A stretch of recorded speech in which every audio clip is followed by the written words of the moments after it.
Imagine dedicating your entire professional life to a cause, believing implicitly in your nation's narratives, only to have them unequivocally dismantled by a single, overwhelming sight. For years, German propaganda had meticulously painted the United States as a nation of dilettantes, a industrialized society incapable of sustained, large-scale warfare. Certainly no match for the Wehrmacht's disciplined might. Yet, in the autumn of 1944, a singular event unfolded at Naval Station Norfolk that would utterly obliterate this carefully constructed illusion. Aboard the steamship Bremen, arrived 47 German female prisoners of war lead nurses, highly trained technicians, and communications specialists.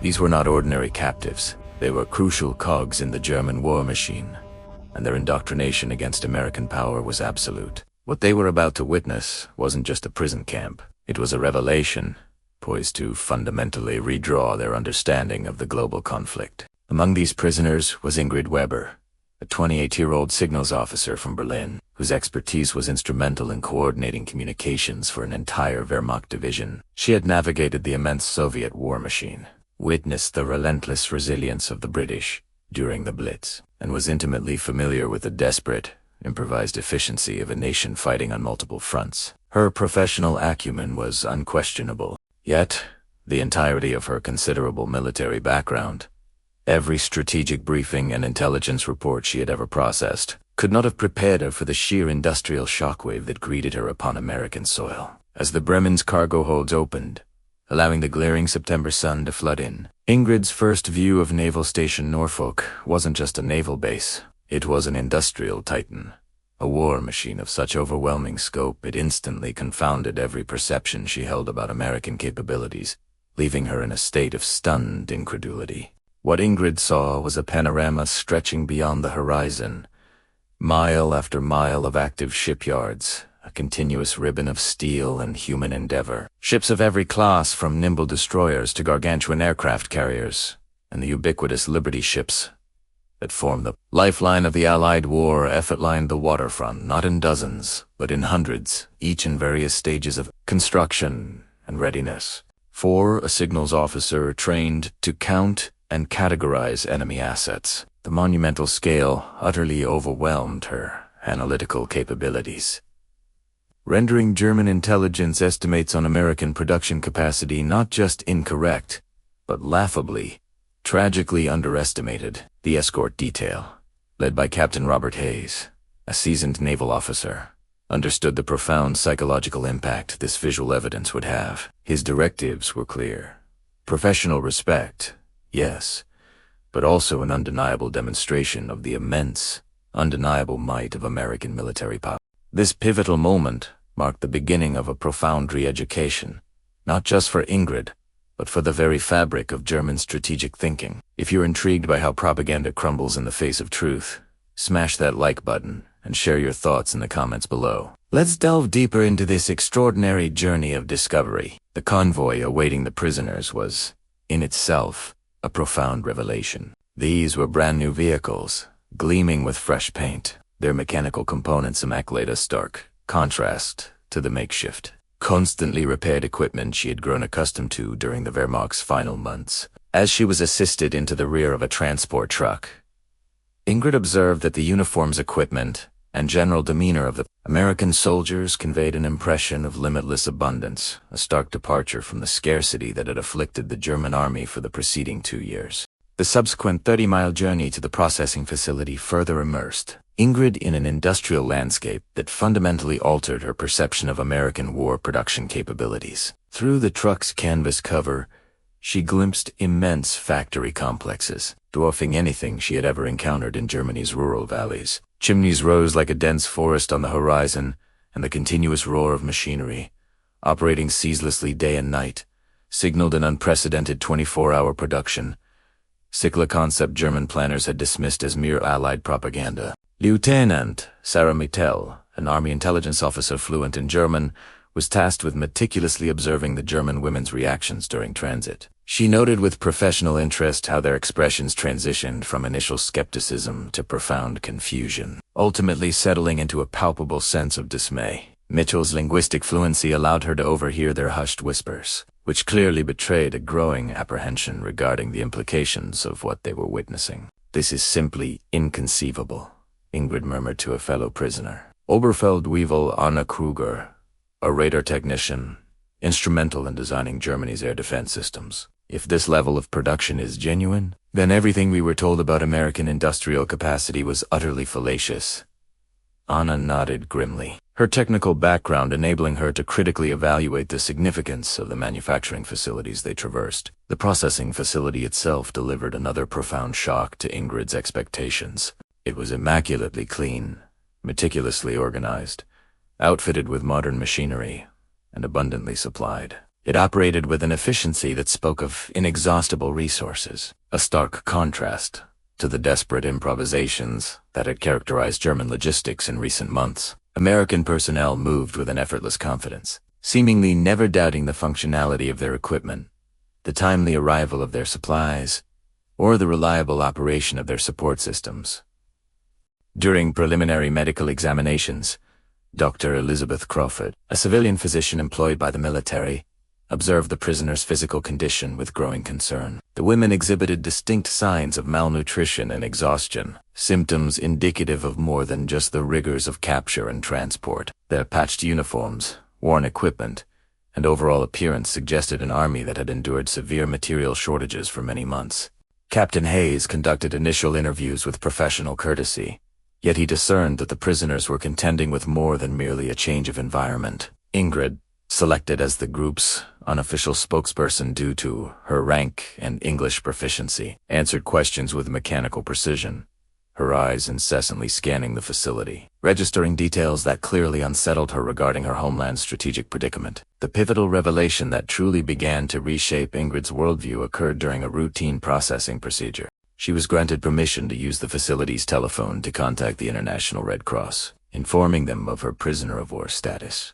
This seemingly casual access to international communication, a capability that had grown increasingly difficult even for senior German officers in recent months, demonstrated a level of American technological infrastructure that profoundly surpassed anything reported by German intelligence agencies. While awaiting her turn in the communications room, Ingrid inadvertently overheard snippets of radio traffic, offering her a fleeting glimpse into the truly global scope of American military operations. References to simultaneous campaigns across multiple theaters, seamless coordination between forces, separated by thousands of miles, and logistical support for operations on an unprecedented global scale, painted a picture of military capability that dwarfed even the Wehrmacht at its zenith in 1941 and 1942. Dr. Crawford's examinations further unveiled a disquieting truth about the profound disparity in German and American military conditions. American forces had access to medical facilities, including medications, equipment, and treatment protocols that German military medicine had long since abandoned due to severe resource constraints. When Ingrid mentioned the chronic vitamin deficiencies that had impaired her unit's performance, Dr. Crawford prescribed supplements with the casual ease and abundance of someone who had never conceived of such basic necessities as scarce. Lieutenant Mitchell commenced detailed interviews with the prisoners, ostensibly to gather intelligence on German communication systems, but increasingly focused on comprehending their reactions to the American military infrastructure. Ingrid's responses, demonstrating a profound grasp of logistics, production capacity, and strategic resource allocation, rendered her assessment of American capabilities particularly valuable and deeply troubling for German strategic planning. Later that afternoon,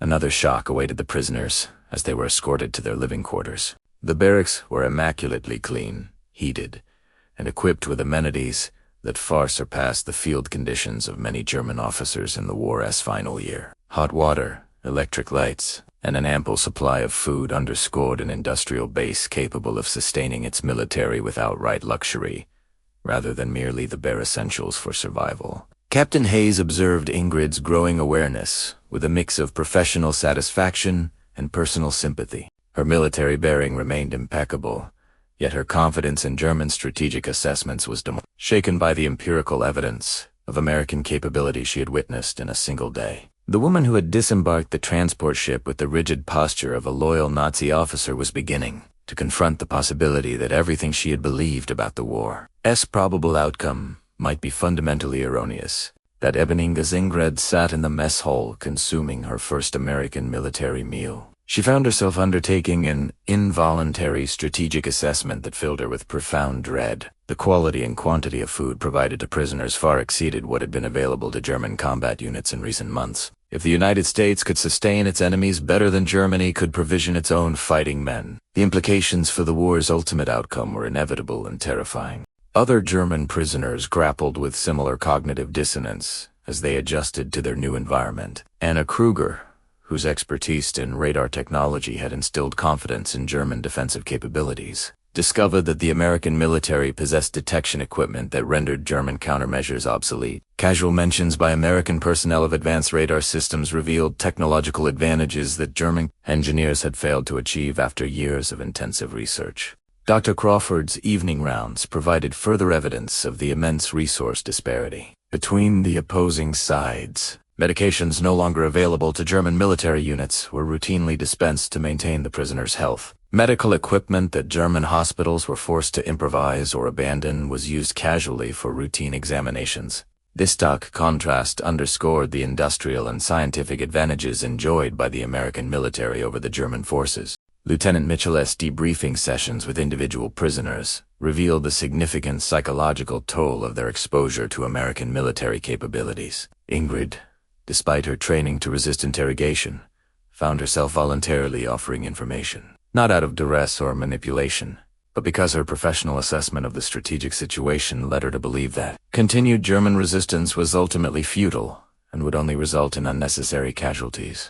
Perhaps the most profoundly unsettling revelation for Ingrid stemmed from casual conversations with American personnel, who spoke of relatives serving simultaneously in multiple theaters of war. This capacity to sustain large-scale military operations across Europe, the Pacific, North Africa, and other regions, all while maintaining robust domestic production, indicated a level of national mobilization that Germany had never achieved and, given its inherent resource limitations and geographical position, could never hope to match. Captain Hayes, in his evening report, meticulously documented the prisoners' reactions, observing that their exposure to the American military infrastructure had achieved a level of demoralization far more effectively than any conventional interrogation technique. The women's professional military backgrounds uniquely positioned them to accurately assess what they witnessed, and their conclusions regarding American capabilities were evidently eroding their confidence in German strategic planning. As Ingrid prepared to sleep in barracks more comfortable than most German military facilities, she confronted a deeply disturbing realization.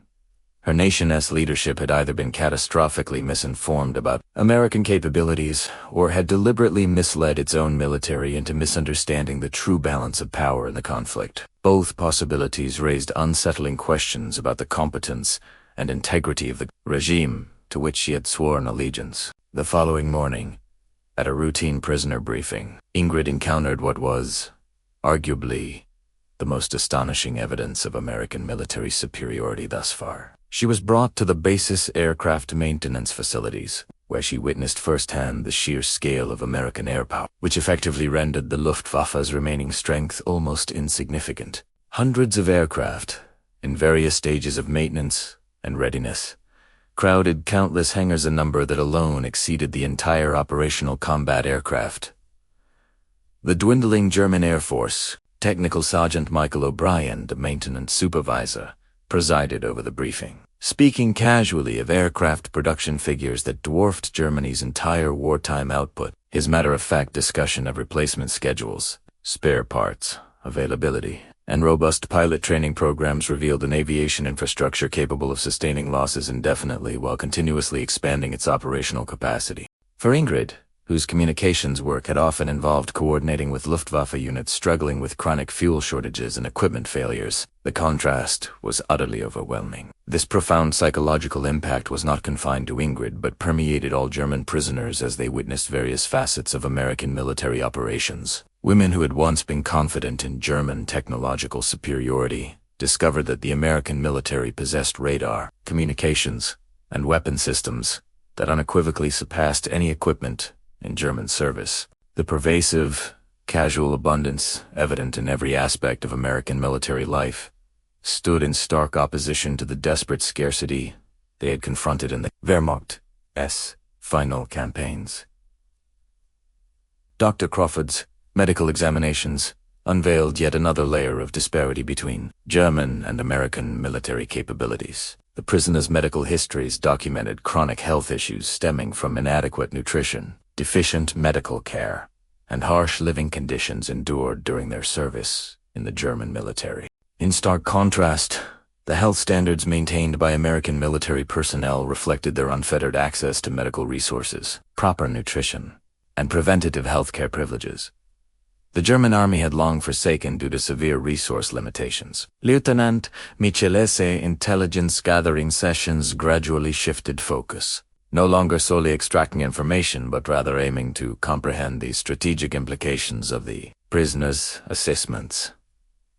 Ingrid's professional appraisal of American capabilities offered profound insights into German strategic planning, unequivocally revealing a fundamental misjudgment of the true balance of military power. Her willingness to share these assessments reflected her growing conviction that continued German resistance was strategically hopeless. In the afternoon, a visit to the base's communications center utterly shattered the last vestiges of Ingrid's confidence in German intelligence regarding American capabilities. Technical equipment that German engineers had considered theoretically possible but practically unachievable was routinely deployed in American military operations. The ability to coordinate synchronized operations across multiple continents while maintaining constant contact with headquarters demonstrated an organizational and technical capacity that the German army, even at its peak, had never possessed. Captain Hayes observed the cumulative effect of these revelations on the German prisoners with a mix of professional satisfaction and personal concern. The women's military professionalism made them ideal sources for intelligence on German capabilities and strategic planning, but their growing despair about their homeland's prospects raised ethical questions concerning the psychological impact of their captivity. The evidence of American superiority was achieving significant strategic objectives, yet at a profound personal cost to the prisoners who had to confront the devastating implications of everything they were learning. 3 weeks after her arrival, Ingrid confronted a crisis that would profoundly define the remainder of her captivity. During a routine intelligence briefing, she was presented with classified photographs of German industrial facilities, revealing the true, devastating extent of Allied bombing damage. Factories, transportation networks, and resource production centers critical to sustaining the German military effort had been systematically obliterated with a precision that bespoke American intelligence capabilities she had never suspected. These photographs documented destruction that German propaganda had either minimized or entirely ignored. Synthetic fuel plants, crucial for supplying aviation gasoline to the Luftwaffe, were reduced to rubble. Ball-bearing factories, vital for military equipment production, lay in ruins. The transportation networks carrying supplies to German forces were surgically severed, largely preserving civilian infrastructure while paralyzing military logistics. Lieutenant Mitchell presented this information not as psychological warfare, but as a professional briefing between military officers. Ingrid's expertise in communications and logistics uniquely positioned her to assess the strategic implications revealed by the photographs. Her analysis confirmed what American planners already knew. Germany's military resistance was being sustained by rapidly dwindling resources that, given the current level of Allied interdiction, could not be replenished. The most utterly crushing revelation for Ingrid, however, was the irrefutable evidence of the depth of American intelligence into German defensive positions, troop movements, and strategic planning. Photographs of her own former headquarters showed bomb damage so precise it could only have resulted from accurate intelligence on specific buildings and their functions. The implication was inescapable. German communication security had been compromised to such an extent that effective resistance was becoming virtually impossible.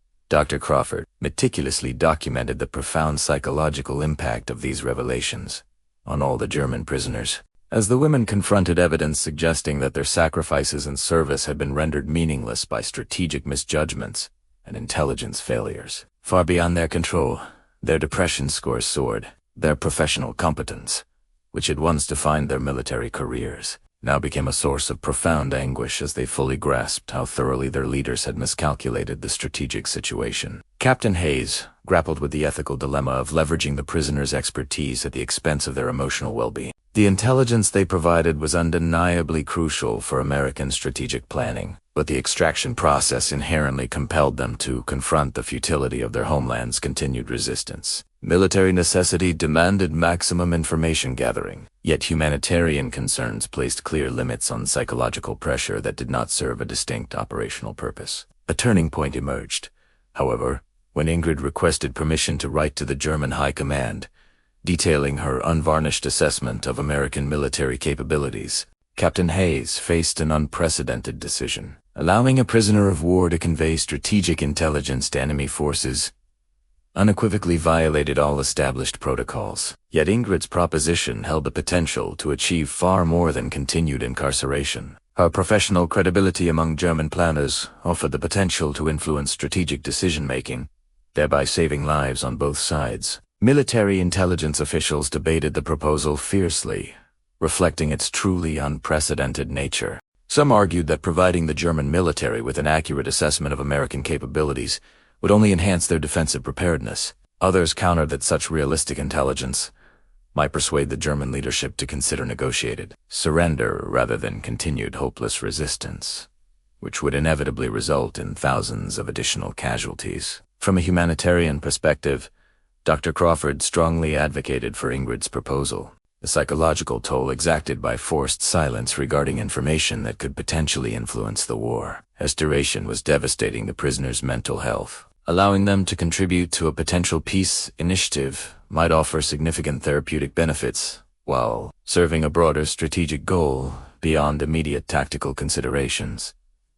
Lieutenant Mitchell conducted detailed interviews with all the prisoners to assess their willingness to provide a truthful assessment of American capabilities to German authorities. The women's responses revealed their profound understanding of the moral complexities inherent in their situation. They recognized that accurate intelligence might empower the German military to resist more effectively, but also firmly believed that a realistic appraisal could encourage earlier surrender negotiations. The resulting letter, meticulously crafted from these discussions, was a masterpiece of military analysis, precisely documenting American capabilities with clinical rigor while carefully omitting specific operational details that could compromise Allied security. Ingrid's established professional reputation among German planners lent her recommendations a credibility that external intelligence sources could never achieve, thus potentially influencing strategic decisions at the highest echelons of the German command. The decision to transmit the letter necessitated approval from Washington,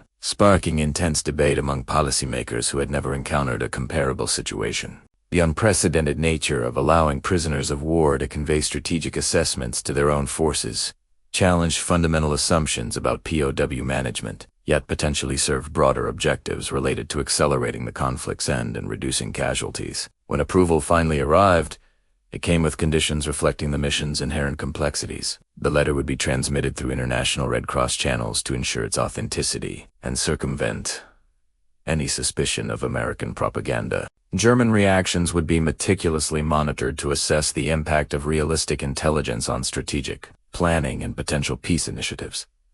Months after submitting her assessment, Ingrid received a reply that unequivocally confirmed her gravest fears about German strategic planning. The High Command summarily dismissed her report as enemy propaganda, despite her established credibility and meticulously detailed technical analysis. This rejection indicated that the German leadership preferred to cling to comforting illusions about American capabilities rather than confront the uncomfortable truths that might necessitate a strategic reevaluation or the consideration of surrender negotiations. This response delivered a crushing blow not only to Ingrid, but to all the German prisoners who had hoped their professional assessments could influence rational decisions. Their expertise was disregarded, superseded by an ideological wishful thinking that prioritized political loyalty over military reality. This willful disregard for accurate intelligence exposed a profound failure of command, rendering Germany's continued resistance both hopeless and tragically unnecessary. Dr. Crawford documented the severe psychological reactions among the prisoners as they processed their homeland's disheartening response. These professional military officers, who had dedicated their careers to their nation, discovered that the value of their expertise was far outweighed by political subservience. The rejection of their assessments represented a profound personal and professional betrayal, challenging their fundamental understanding of military service and national loyalty. Lieutenant Mitchell's intelligence analysis unequivocally confirmed that the German High Command was operating under strategic delusions, completely detached from actual military capabilities. This persistent refusal to acknowledge overwhelming evidence of American superiority indicated a decision-making process that prioritized ideology over operational realities. This systematic rejection of accurate intelligence explained many of Germany's strategic failures throughout the war. Captain Hayes was deeply troubled by the prisoners' emotional collapse following their homeland's rejection of accurate intelligence. While military protocols mandated continued information gathering, humanitarian concerns suggested that further psychological pressure would prove counterproductive. These women had provided invaluable intelligence and attempted to serve a broader goal of peace, only to find their efforts rendered meaningless by irrational German strategic planning. The rejection of their assessments compelled all the prisoners to confront fundamental questions about loyalty, duty, and national service. The women who had risked their lives for Germany now realized that their government valued political conformity over military professionalism, or the potential for a casualty reduction. The psychological impact of this revelation would irrevocably shape their post-war attitudes towards authority, nationalism, and military service. As winter approached, the prisoners faced the prospect of indefinite captivity, while their homeland continued a hopeless resistance based on strategic assessments utterly detached from military reality. Their professional expertise became a source of anguish rather than pride, as they fully comprehended the futility of German strategic planning. News arriving in the spring of 1945 confirmed all of Ingrid's assessments of American military superiority. Yet this validation brought no satisfaction as she watched her homeland advance, with tragic inevitability, towards its ultimate collapse.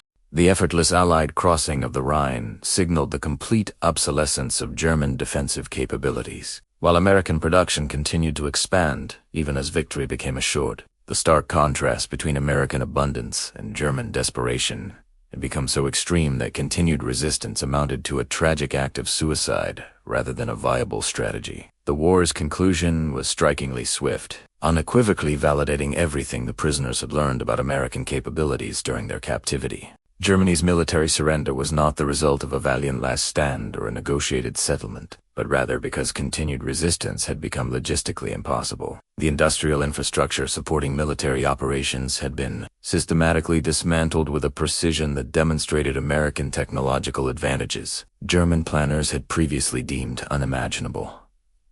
Dr. Crawford observed the prisoners' complex emotional responses as they processed their nation's capitulation. The relief at the war's end was intricately intertwined with grief for their homeland's destruction and profound anger towards the leadership that had rejected accurate intelligence in favor of ideological delusions. The women who had attempted to reconcile military professionalism with humanitarian objectives found their efforts rendered meaningless against the backdrop of irrational strategic planning. Lieutenant Mitchell's final intelligence reports documented invaluable insights into German strategic failures, insights that would profoundly inform post-war analyses and future military planning. Teprison's professional assessments provided an unprecedented understanding of how systematic intelligence failures and ideologically driven decisions had contributed to Germany's ultimate defeat. Their expertise, even when rejected by their own government, ultimately served American strategic objectives. Captain Hayes, with mixed emotions, oversaw the repatriation process as the women who had become respected colleagues prepared to return to a devastated homeland. Their professional competence and personal integrity had earned the genuine admiration of American personnel, yet their experiences left indelible psychological scars that would influence their post-war lives. The stark contrast between their treatment in American captivity and their rejection by German authorities fundamentally altered their understanding of patriotism and military service. Repatriation revealed the lasting impact of their exposure to American military capabilities. Some prisoners chose to remain in the United States rather than return to Germany, while others carried their profound understanding of American technological and industrial superiority into post-war reconstruction efforts. Their experiences forged personal and professional connections that transcended the political boundaries defined by their wartime service. Ingrid's final report to the American authorities documented her unwavering assessment. Germany's defeat had been inevitable once American industrial capacity was fully mobilized. However,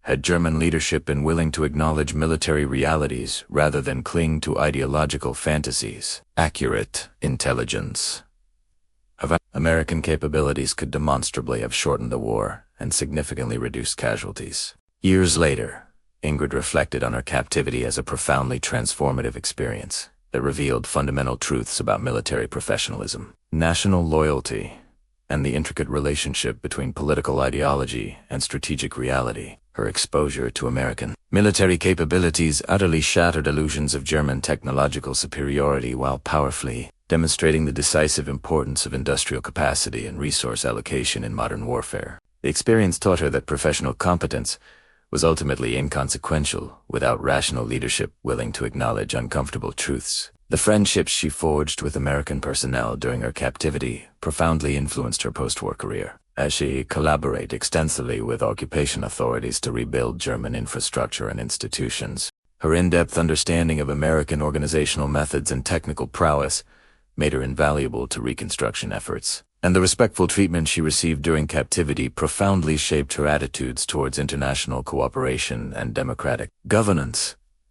Dr. Crowford's pioneering research into the psychological impact of captivity contributed significantly to the development of prisoner of war treatment protocols that recognized the critical importance of maintaining professional dignity while effectively gathering intelligence. The experiences of the German women demonstrated that respectful treatment and acknowledgement of expertise could yield demonstrably superior results compared to coercive methods, while also serving broader humanitarian objectives that transcended immediate military necessity. The technical intelligence provided by Ingrid and her fellow prisoners contributed significantly to post-war assessments of German military capabilities and strategic planning failures, assessments that profoundly influenced American defense policy throughout the Cold War. Their professional analysis documented systematic intelligence, failures, and ideologically driven decisions, which subsequently became cautionary tales for future strategic planning and military education. Captain Hayes leveraged his extensive experience overseeing the German prisoners to develop sophisticated training programs for personnel responsible for prisoner management and intelligence collection. The successful combination of professional respect and humane treatment demonstrated during their captivity became a model for military operations requiring the cooperation of enemy personnel while maintaining stringent operational security and achieving strategic objectives. The legacy of their captivity transcended individual experiences, profoundly influencing a broader understanding of how democratic societies could treat adversaries with dignity while effectively achieving military goals. The stark contrast between American abundance and German scarcity powerfully showcased the decisive advantage of democratic mobilization and robust industrial capacity, and the professional contributions of the prisoners proved unequivocally that respectful treatment could serve strategic purposes without compromising security. As Ingrid meticulously built a new life in post-war Germany, she carried with her an invaluable understanding of American capabilities and democratic values that would profoundly influence her contributions to reconstruction and reconciliation efforts. Her experience taught her that military professionalism transcended national borders, and that accurate intelligence and rational decision-making were absolutely critical to preventing the strategic miscalculations that led to Germany's catastrophic defeat. Once the true extent of its captors' industrial and technological advantages became undeniably apparent,